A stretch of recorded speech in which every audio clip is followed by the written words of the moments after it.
इस कार्यक्रम के पुण्यार्चक हैं श्री कंवर लाल जी, महावीर प्रसाद जी पाटनी, आर के ग्रुप, मदनगंज, किशनगढ़, राजस्थान।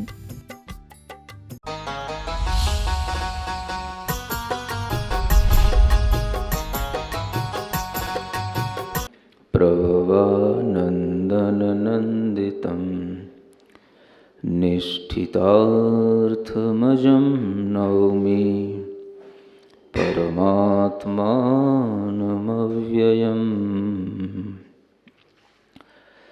आचार्य शिवचंद्र देव विरचित ज्ञानार्णव ग्रंथराज में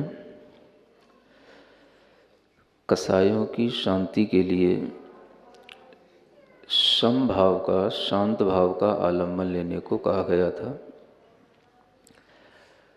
कसायों की शांति करने के लिए आपको शांति का ही आलम्बन लेना है। शांति माने जिसे हम प्रशम भाव कहते हैं, सम भाव कहते हैं, जिसे हम क्रोध आदि के उदय से रहित भाव कहते हैं, वह सम भाव, उसका आलम्बन लेने पर ही हमें शांति मिलती है। यह संयोग की बात है कि कसायों की शांति करने के लिए जो आप यह प्रकरण पढ़ रहे थे, उसी के साथ साथ आपको शांतिनाथ भगवान की पूजा, स्तुति, विधान करने का भी एक मौका मिल गया। और शांतिनाथ भगवान की जो आपने स्तुति, विशेष रूप से जो नवीन स्तुति लिखी गई है संस्कृत और हिंदी में, वह स्तुति जो आपने प्रारंभ की है शांतिनाथ स्तोत्र शतकम के माध्यम से, उसमें आप शांतिनाथ भगवान के जो गुणगान कर रहे हैं, पूजा कर रहे हैं, भगवान की भक्ति कर रहे हैं, वह सब भी अपने पापों की शांति के लिए ही कर रहे हैं। और जो हमारे अंदर ये कषाय भाव हैं, ये सभी पाप भाव ही कहलाते हैं।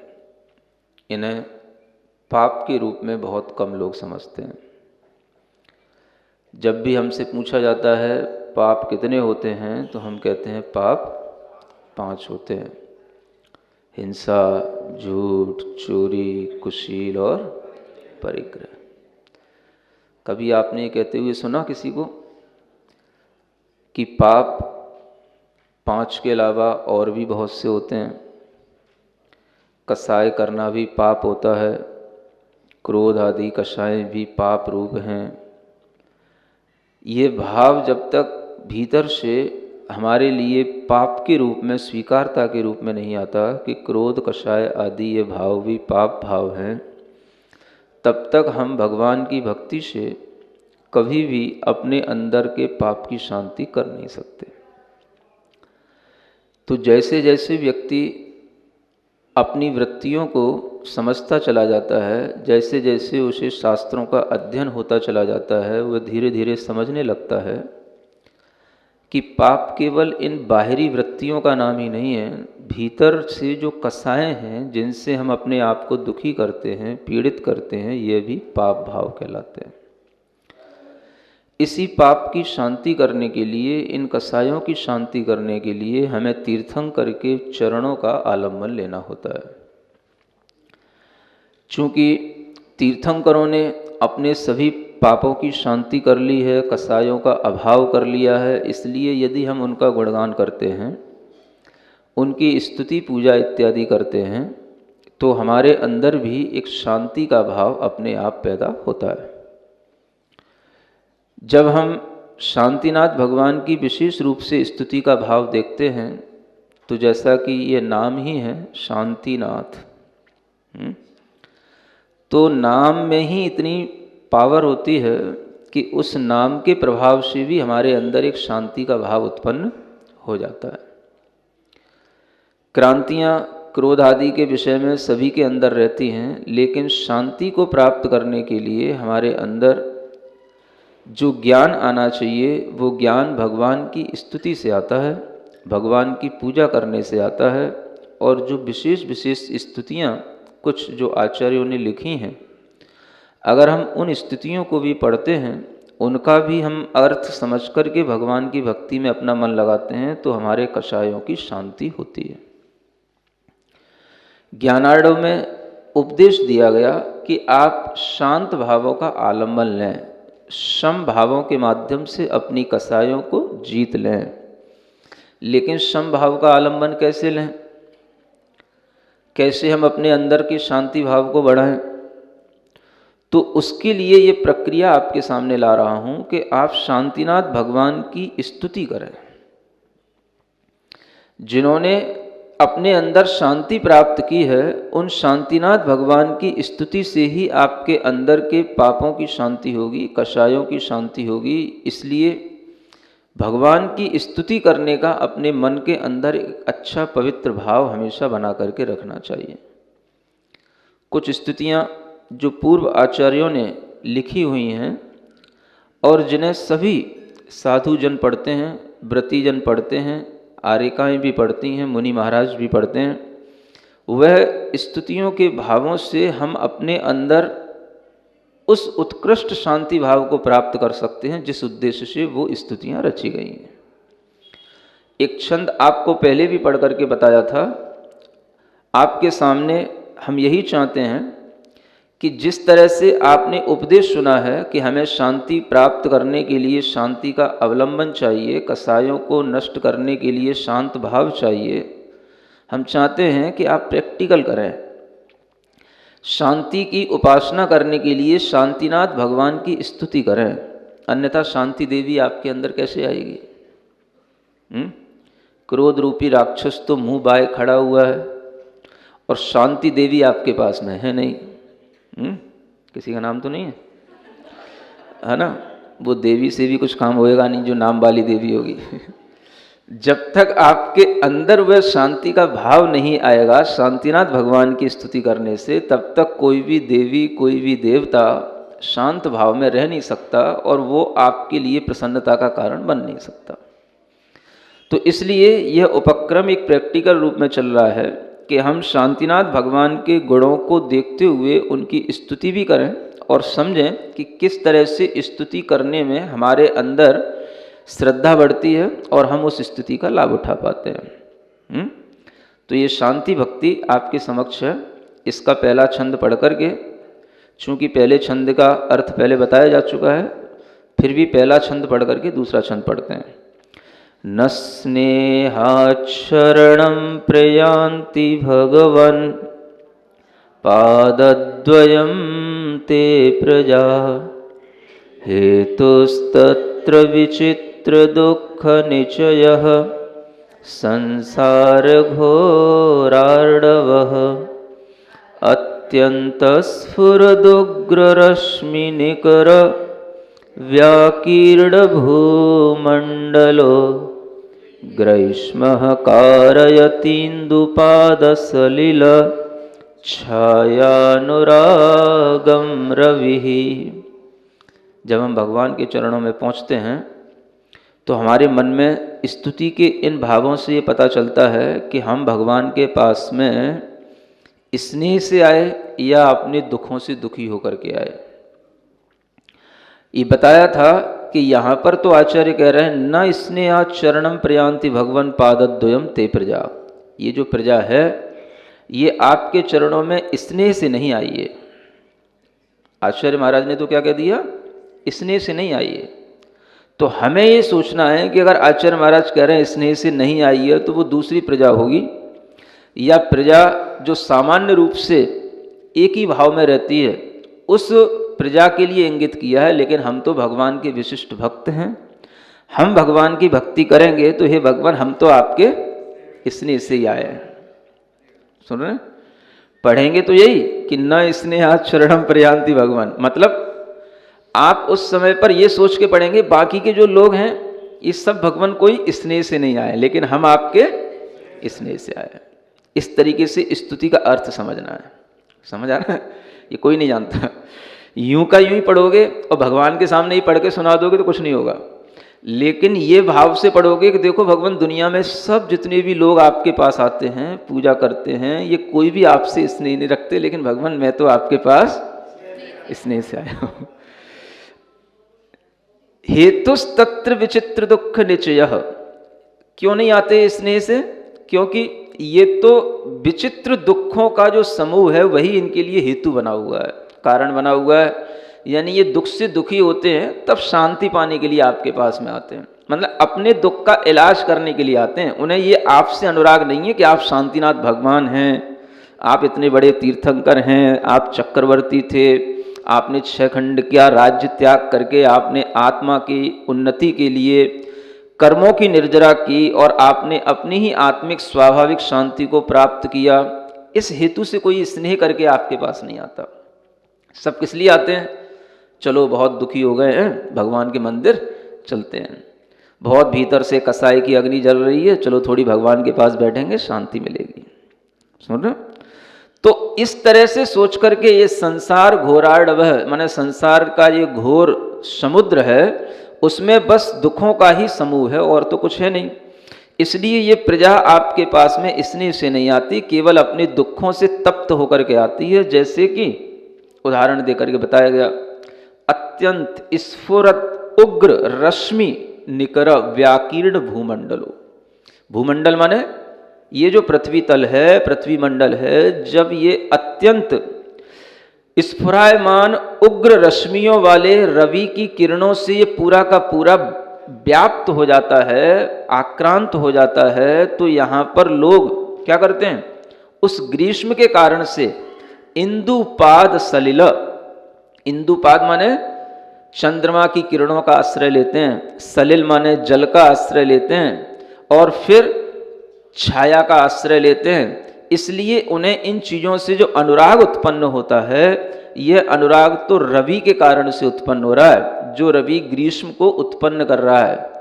तो इसी तरीके से हे भगवान, आपके चरणों में जो इस प्रजा का अनुराग उत्पन्न हो रहा है, वो संसार के दुखों के कारण से हो रहा है, आपके प्रति स्नेह से किसी को अनुराग नहीं हो रहा है। ये किसने कहा? ये आचार्य पूज्यपाद महाराज ने कहा। भगवान की भक्ति करते हुए शायद वो कह रहे होंगे, तो वो भी यही सोच करके कह रहे होंगे कि जैसे भगवान ये सब प्रजा आपके लिए स्नेह नहीं रखती, माने हम स्नेह रखते हैं। भाव तो यही निकल रहा है ना। उसी तरीके से जब भी आप पढ़ें इस स्तुति को, ये सोच करके कि हे भगवान, हम तो आपके स्नेह से आए, हमें जिन बिंब देखने का स्नेह, हमें जिन दर्शन करने का स्नेह, हमें भगवान की भक्ति करने का स्नेह, हमें भगवान के प्रति स्नेह है, इसलिए भगवान हम आपकी भक्ति कर रहे हैं। इससे हमें ये सीखना है। समझ आ रहा? तो हमें भगवान के प्रति स्नेह बनाना है। भक्ति तो यूं सभी लोग करते हैं, लेकिन उन्हें पता नहीं होता कि भक्ति करने आए क्यों। तो महत्वपूर्ण तो वही होता है, प्रयोजन क्या, आप क्यों आए। जैसे दर्शन करने बहुत से लोग आते हैं, नहीं समझ आ रहा, कहीं पे कोई रिश्तेदारियां हैं, शादियां हो रही हैं, है ना, उन्हें पता पड़ा महाराज यहाँ विराजमान हैं, तो दर्शन करने आ गए। तो दर्शन करने तो आए, लेकिन उद्देश्य क्या था? दर्शन का उद्देश्य नहीं था, उद्देश्य तो यहाँ शादी अटेंड करने को आने का था ना। नहीं समझे? हर चीज में प्रयोजन ही तो देखा जाता है, हर चीज में प्रयोजन ही मुख्य होता है कि आपके उद्देश्य में क्या था। आपने जितना उद्देश्य बनाया उतना तो आपको लाभ मिला, ये बात ठीक है कि आपने सोचा चलो यहाँ शादी में आए थे, चलो महाराज के दर्शन भी कर लेते हैं, तो अच्छी बात है, आप दर्शन करने भी आ गए।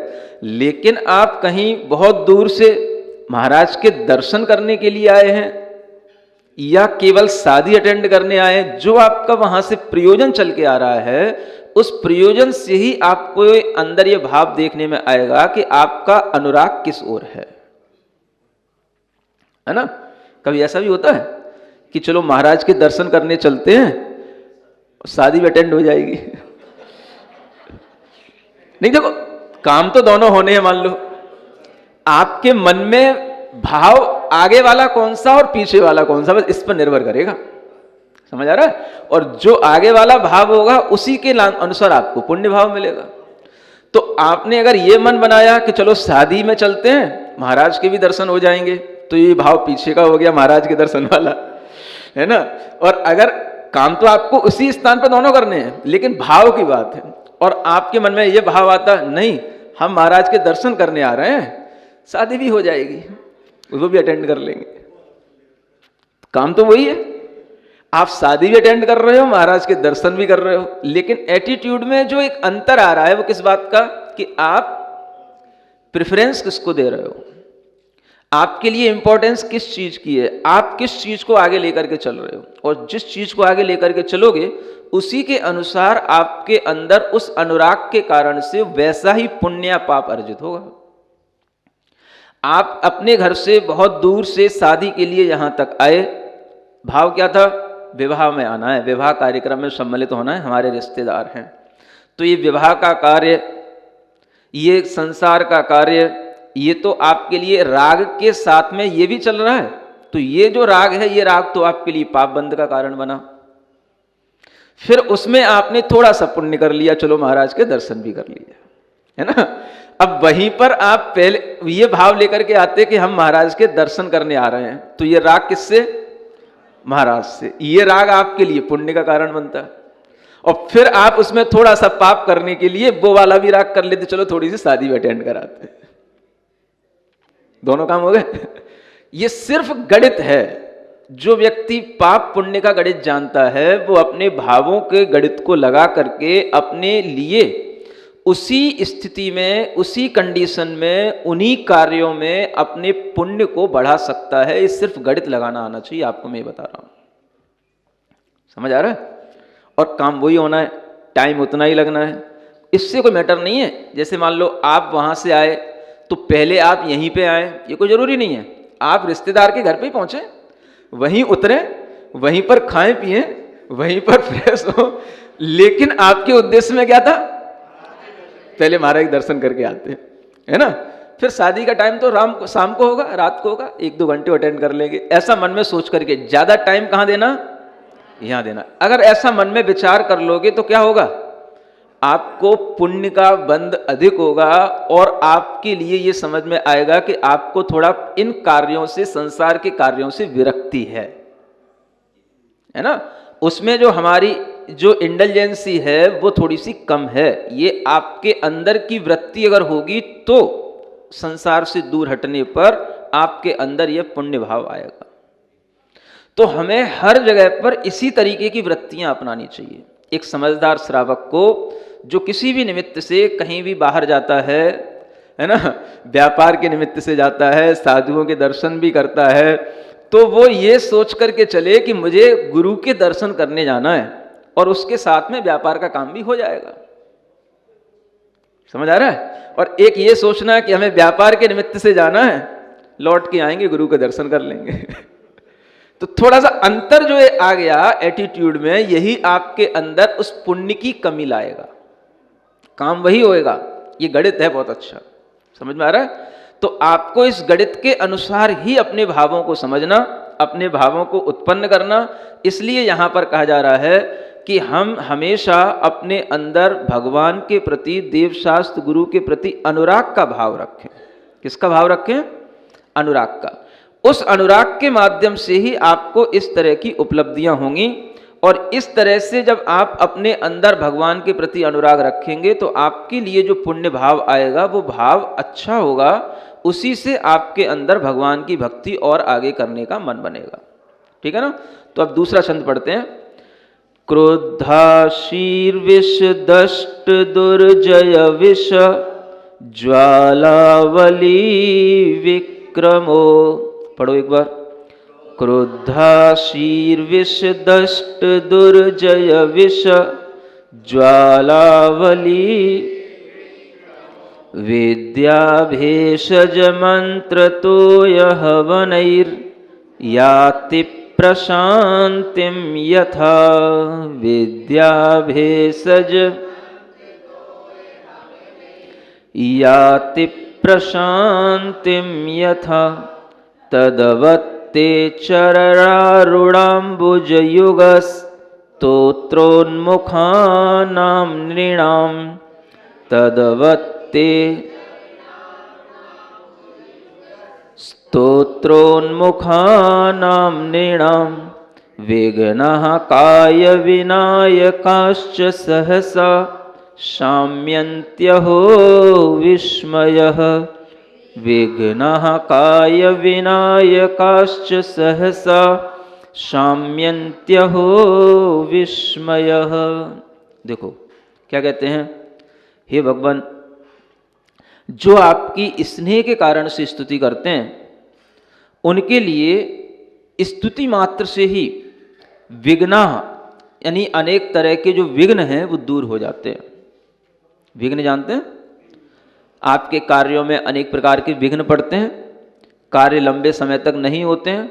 विघ्नों के कारण से, उन अंतराय कर्मों के कारण से आपके छोटे छोटे कार्य भी सालों तक खिंच जाते हैं, और विघ्न के कारण से आपको उपलब्धियां जो हासिल होने वाली थी वो भी लंबे समय के लिए टल जाती हैं। नायकाश्च माने काय संबंधी जो रोग हैं, शरीर के रोग हैं, व्याधियां हैं, ये भी सब शांत हो जाती हैं। किससे? केवल आपकी स्तुति करने मात्र से। और देखो क्या कहते हैं, केवल स्तुति से यही नहीं होता, यहां ये बताया गया है कि हे भगवान, जैसे दुनिया में लौकिक लोगों के माध्यम से देखने में आता है कि अनेक तरह की विद्या, भेषज, मंत्र, तोय, हवनई, ये इतनी चीजें हैं। लोग क्या करते हैं संसार में, अनेक तरह की विद्याओं का प्रयोग करते हैं। भेषज माने अनेक तरह की औषधियों का प्रयोग करते हैं। मंत्र माने तरह तरह के मंत्रों के माध्यम से अनेक अपने कार्य सिद्ध करते हैं। और तोय माने जल, है ना, जल आदि के माध्यम से भी, चाहे वो अभिषेक करें या किसी भी तरीके की प्रतिज्ञा लें, या हवन आदि में भी जो उसका उपयोग करते हैं। तो ऐसे हवन से, जल से, मंत्र से, औषधि से, अनेक तरह की विद्याओं से यथा प्रशांतिम याति, जैसे शांति होती है। किन चीजों की? क्रुद्धा शीर्विष दष्ट दुर्जय विष, कोई क्रुद्ध आसी विष नाम के जैसे सर्प होते हैं बड़े बड़े, उनके भी अगर विष हो जाते हैं तो वो विष की भी शांति के लिए इन चीजों का उपयोग करना पड़ता है। ज्वालावली यानी कि बहुत कहीं पर आग लग रही हो तो उस आग की शांति के लिए भी मंत्रों का उपयोग किया जाता है, हवन किए जाते हैं, अनेक विद्याओं का उपयोग किया जाता है, तब जाकर के वो चीजें शांत होती हैं। समझ आ रहा है? इससे आप एक बात ये समझ लेना कि जो लौकिकता में भी इस तरह से मंत्र आदि का उपयोग किया जाता है, उनसे इस तरह की शांतियां की जाती हैं, यानी ये कार्य होता है। मंत्र के माध्यम से, हवन के माध्यम से, औषधियों के माध्यम से जैसे रोगों की शांति होती है, ऐसी मंत्रों के माध्यम से भी होती है। सुन रहे हैं? अभी पढ़े लिखे लोगों को विश्वास नहीं होता इन चीजों पे। जिस तरह से औषधि से रोग शांत होते हैं, ऐसे ही हवन करने से, अनेक तरह की विद्याओं की सिद्धि करने से या मंत्र आदि के माध्यम से भी रोग शांत होते हैं। जब शरीर का विष उतर सकता है, इतना बड़ा रोग जो है दूर हो सकता है कि आप किसी को विष चढ़ा हो तो विष चढ़ने का सबसे बड़ा जो उपाय है वो मंत्र ही है। इसलिए आज तक कोई भी साइंस विष को उतारने का कोई उपाय नहीं बना पाई। विष को उतारने का सबसे बड़ा उपाय मंत्र ही होता था, लेकिन आज मंत्र को जानने वाले लोग रहे नहीं। किससे रह गए हैं? आप देखेंगे कि पहले के लोगों में, या आज से भी 20-25 साल पहले भी कहीं कहीं पर गांव में अभी भी ऐसे कुछ लोग मिलते हैं जिन्हें मंत्र के माध्यम से विष उतारने की कला आती है, और बैठे बैठे हजारों किलोमीटर दूर पर भी अगर उनको समाचार मिल जाए तो उसका विष उतार सकते हैं। ये मंत्र में शक्ति होती है। इसलिए ये चीज अन्यथा नहीं है, ये चीज असिद्ध नहीं है, गलत नहीं है। ये चीज आपके विश्वास में आनी चाहिए कि मंत्र के माध्यम से भी बहुत प्रकार के विघ्न और अनेक प्रकार के काय संबंधी रोग ये सब दूर होते हैं। तो मंत्रों का उपयोग करने से जो ये रोग दूर होते हैं, इसका लोगों ने अनुभव भी किया है। समझ आ रहा है? जब लोगों में विश्वास होता है तो वह विश्वास के साथ कोई काम करते हैं तो उन्हें उससे लाभ मिलता है, और विश्वास नहीं होता है तो डर के मारे कभी कभी काम करते हैं तो उन्हें लाभ होता है, लेकिन देर से होता है, कम होता है। जिस समय कोरोना शुरू हुआ था, लॉकडाउन शुरू हुआ था, उसी समय पर आप लोगों के लिए एक मंत्र दिया गया था, और वो मंत्र कोरोना मंत्र के नाम से ही दिया गया था कि आप इसका उपयोग करें। और उस मंत्र का उपयोग किया बहुत से लोगों ने, बहुत लोगों को लाभ मिला। बच्चों को भी मंत्र याद हुआ और वो मंत्र खूब सर्कुलेट हुआ। क्या मंत्र था? समझ आ रहा है? वो शांतिनाथ भगवान के द्वारा वो जो शांति कारक जो मंत्र है उनकी स्तुति में वो वही उसी से संबंधित था। वो बताओ क्या मंत्र था? ओम ह्रीम अर्हम अस्या उषा नमः सर्व रोग शांतिम कुरु कुरु स्वाहा। समझ आ रहा है? ये मंत्र है। आपके अंदर भक्ति हो, विश्वास हो तो ये मंत्र बहुत काम करता है। और बहुत से लोगों ने इस मंत्र के माध्यम से बड़े बड़े जो उनके सामने उपद्रव आए, कोरोना वगैरह भी आया, उससे उन्होंने निजात पाई। ओम ह्रीम अर्हम अस्या उषा नमः। अब इसमें कोई ऐसा नहीं है कि कोई बहुत इसमें ऐसी कोई चीजें हों जिसको पढ़ने पर आपके लिए ऐसा लगता हो कि या तो कठिन है, या जैन के अलावा अजैन लोग भी पढ़ें तो उनके लिए भी कोई इसमें कुछ धर्म दिख रहा हो, ऐसा कुछ नहीं है। हमें अक्षर हैं ये, अगर अक्षरों का महत्व जानते हो तो ठीक है, और नहीं जानते हो तो भी मंत्र के माध्यम से श्रद्धा करके पढ़ोगे, आपको लाभ मिलेगा। ओम ह्रीम अर्हम अस्या उषा नमः सर्व रोग शांतिम कुरु कुरु स्वाहा। समझ आ रहा है? ये कौन करेगा रोगों की शांति? तो अस्या उषा। समझ आ रहा है? अगर आपको ये अक्षर समझ में आते हो तो ठीक है, नहीं समझ में आते हो तो भी व्यापक अक्षर हैं। अक्षर भी अपने आप में मंत्र होते हैं। समझ आ रहा है? अ माने आपके लिए अरिहंत हो सकते हैं। अ माने शब्द शास्त्र के अनुसार अ अक्षर ब्रह्म का प्रतीक होता है। ब्रह्म माने शुद्ध आत्मा का प्रतीक होता है। समझ आ रहा है? अ माने अरिहंत आप कहते हैं तो शुद्ध आत्मा की तरफ ही जाते हैं। अ माने ब्रह्म होता है ना? सी माने हर तरह की सिद्धि करने वाला आत्मा, बस वो सी है। आ माने वह जो ब्रह्म के मार्ग पर चल रहा है, दूसरों को चला रहा है, वो आ कहलाता है, जिसे हम आचार्य कहते हैं। उ माने चाहे आपके लिए वह उमापति हो, चाहे उपाध्याय हो, चाहे उमा स्वामी हो। समझ आ रहा है? वो क्या है? वो ऊ के रूप में है। और सा माने जो साधना करते हैं वो सब सा में आ जाते हैं। आपके लिए वो साधु हो, कोई साधु को नहीं जानता तो साधना करे सो साधु। समझ आ रहा है? व्यापक है ये। व्यापक दृष्टिकोण से देखो, जैन अजैन सबके लाभ के लिए है। ओम ह्रीम अर्हम अस्या उषा नमः सर्व रोग शांतिम कुरु कुरु स्वाहा। और इससे लाभ मिलता है। आप देखें कि इन मंत्रों में शक्ति है, तभी आचार्य यहां कह रहे हैं कि जिस तरह से मंत्रों के प्रयोग करने से हे भगवान लोग अपनी इन व्याधियों की शांति करते हैं, कहीं अग्नियां लग जाती हैं, बाढ़ आ जाती हैं, उपद्रव होते हैं, लोगों को पता नहीं होता, सब देखते रह जाते हैं, लेकिन कोई शांति के लिए उपाय नहीं करता कभी। समझ आ रहा है? कभी आप ऐसा कर सकते हो? आपको पता ही नहीं है, क्योंकि आपके अंदर विश्वास ही नहीं है। इसलिए कभी कोई उपद्रव जब होते हैं तो रुकते नहीं है। समझ आ रहा है? ये उपद्रव रुकते हैं, आपके अंदर विश्वास होना चाहिए, आपके अंदर ये भाव होना चाहिए कि ये उपद्रव रुकने के लिए हमें इन मंत्रों का आलम्बन लेना है, तो उपद्रव रुकते हैं। समझ आ रहा है? मैंने अपने जीवन में अनुभूत किया है, बताऊंगा नहीं कि कब कब कहाँ कहाँ उपद्रव रुके हैं। इन्हीं मंत्रों की शक्तियों से वो उपद्रव रुकते हैं, बड़े बड़े उपद्रव, बड़े बड़े। समझ आ रहा है? और वो कैसे रुकते हैं? जब आप इस पर विश्वास करेंगे। बस आज आप देख रहे हैं दुनिया में लोग तमाशा देखते खड़े रह जाते हैं, करते कुछ नहीं है। जैन लोग भी तमाशा देखते खड़े रह जाते हैं, करते कुछ नहीं है। नमोकार मंत्र भी बोलने का साहस नहीं होता, बस मुंह बाय खड़े रह जाएंगे, क्या हो गया ये, क्या हो गया ये। हा?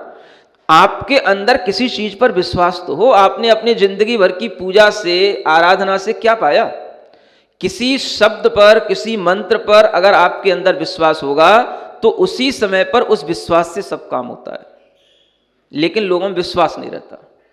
अगर आपने केवल ओम अरहम नमः का भी भाव अपने अंदर श्रद्धा के रूप में रख करके गुणगान किया है, उसकी खूब जाप की है, तो वो भी आपके लिए मंत्र बन जाता है, और उस मंत्र से भी आप बहुत बड़े बड़े लाभ प्राप्त कर सकते। केवल ओम अरहम नमः मंत्र अपने आप में बीजाक्षर शक्तियों को लिए हुए रहते हैं। बस हमारी श्रद्धा की बात है, हमारी श्रद्धा उससे जुड़ेगी, सब कुछ होगा।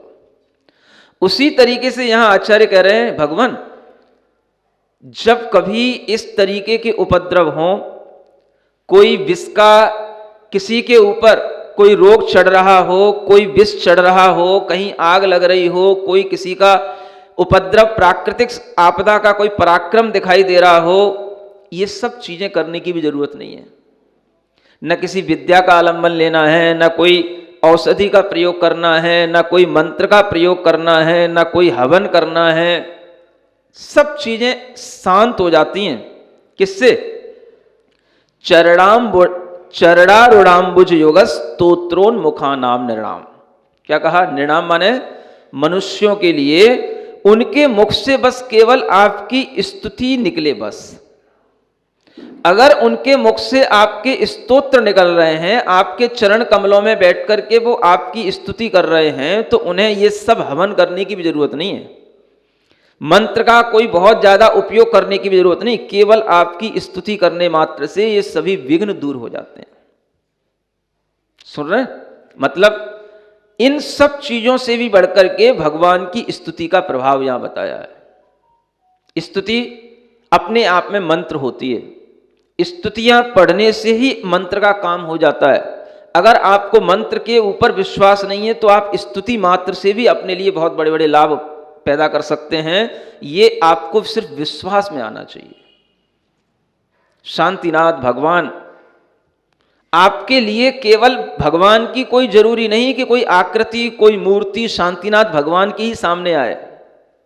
कोई से भी जिनेंद्र भगवान की मूर्ति में आप शांतिनाथ भगवान को देखो, आपको सब में शांतिनाथ भगवान दिखाई देंगे।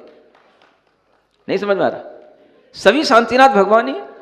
लेकिन अगर आपके लिए स्पेशल रूप से स्तुति करना है तो किसी नाम का, किसी गुणों का आलम्बन लेना पड़ता है।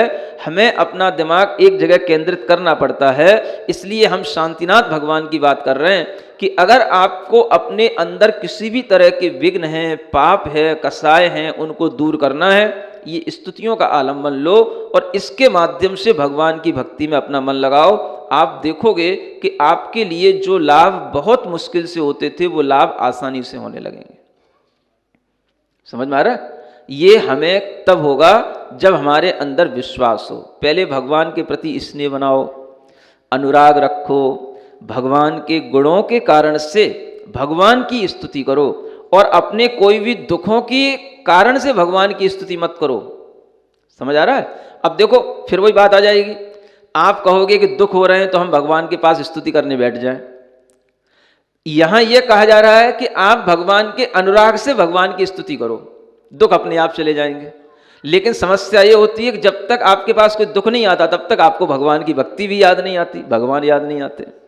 समझ आ रहा है? इसलिए उस दुख के कारण से फिर आप दुख दूर करने का उद्देश्य लेकर के बैठते हो तो वो उद्देश्य दूसरा हो गया, इसलिए आपको लाभ नहीं मिलता।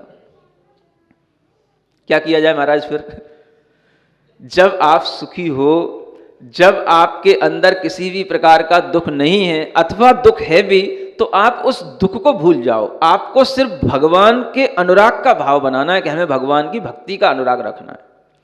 हमें ये अनुराग का भाव आएगा तो अपने आप हमारे जो कष्ट हैं, दुख हैं, वो अपने आप दूर होते चले जाएंगे।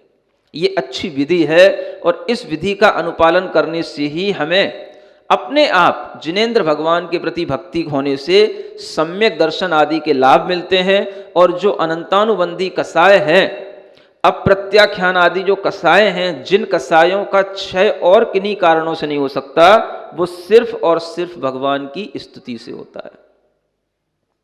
समझ आ रहा है? क्योंकि जब कसायों की हानि होगी तो सम्यक दर्शन होगा। अनंतानुबंधी कसाय के अभाव में ही सम्यक दर्शन होता है। अब प्रत्याख्यान कसाय का अभाव होगा तब आप थोड़ा आगे कोई संयम की ओर, व्रत की ओर बढ़ेंगे। तो ये सब कसाएं हैं जो हमें आगे बढ़ने से रोकती हैं। इसलिए आचार्यों ने वहां पर लिखा हुआ है कि कसायों को जीतने के लिए शमश्रियम आलम्ब्य। किसका आलम्बन लेना? शमश्री। शमश्री माने समभाव रूपी जो लक्ष्मी है, समता का जो भाव है, उसका आलम्बन लो, शांति का आलम्बन लो। तो शांति का आलम्बन किससे मिलेगा? तो हमें शांतिनाथ भगवान के चरणों की स्तुति से मिलेगा। इसलिए शांतिनाथ भगवान के चरणों की स्तुति आपको पढ़ाने का मन हुआ। समझ आ रहा है? ताकि आपके अंदर कोई एक आलम्बन पैदा हो जाए कि हम शांति कहाँ से लाएं। अब अपने आत्मा की शांति कितनी खोजो, मिलती नहीं है। तो जिनने अपनी खोज के पा ली है उन्हीं के चरणों में बैठ जाओ, उन्हीं के गुणगान करने लग जाओ, थोड़ी आपके अंदर अपने आप आ जाएगी। समझ में आ रहा है? इसी तरीके से हम भगवान की स्तुति करेंगे तो हमें लाभ मिलेगा। यह स्तुति को जो अभी शेष बची है आगे बताएंगे। आज के लिए इतना पर्याप्त है। बोलो महावीर भगवान की। जो कसायों का प्रकरण चल रहा था, उन्हीं कसायों के शमन करने के लिए अलग से आपको शांति भक्ति के माध्यम से कसायों के शमन का उपाय बताया जा रहा है।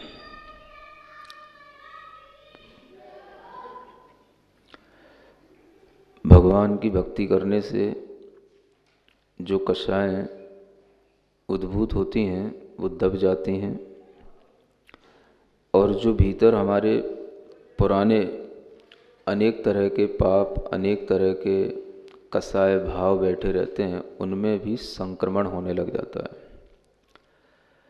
हमेशा यह बात ध्यान में रखने योग्य है कि जब भी कभी हम कोई पुण्य कार्य करते हैं तो उस पुण्य कार्य से न केवल हम वह पुण्य का भाव करते हैं, किंतु उस पुण्य भाव के साथ साथ अतीत में संचित जो हमारे पास में कर्म समूह होता है वह भी परिवर्तित होने लग जाता है।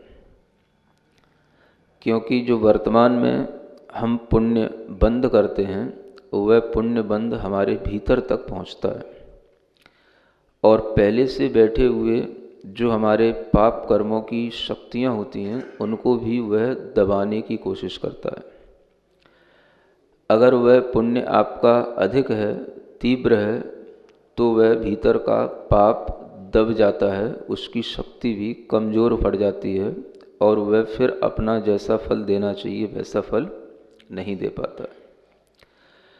यह भी ध्यान रखना चाहिए कि केवल हम अपने पाप कर्मों की निर्जरा करते हैं तो पाप कर्मों की निर्जरा का मतलब ये नहीं होता कि हम केवल अपने पाप की उदीर्णा कर रहे हैं, और पाप की उदीर्णा करेंगे, पाप की निर्जरा करेंगे तो हमें पाप का बहुत ज़्यादा फल अनुभव में आएगा, ऐसा सोचकर के कोई लोग डर जाते हैं। जब कोई ये सोचता है कि कर्म की उदीर्णा, पाप कर्म का हमारे लिए फल मिलने रूप भाव आएगा, तो उससे तो हम उस पाप की शक्ति को सहन नहीं कर पाएंगे, तो हम पाप की उदीर्णा क्यों करें। तो वो लोग ये भूल जाते हैं कि जिस समय पर पाप की उदीर्णा होगी, पाप हमारे अंदर से निकलेगा, उस समय पर हमारे भाव तो पुण्यमय होंगे। क्योंकि पुण्य भाव के माध्यम से पाप कर्म का अपकर्षण किया जाता है। अपकर्षण का मतलब होता है जो कर्म हमारे लिए कुछ समय बाद अपने समय से उदय में आता, हम उसे अपनी शक्ति से खींच करके समय से पहले ही ला करके खिरा करके निकाल देते हैं। इस अपकर्षण के माध्यम से जब हम अपने पाप कर्म को उदीरित करके बाहर निकालते हैं तो उस समय पर हमारे भाव पुण्यमय होते हैं।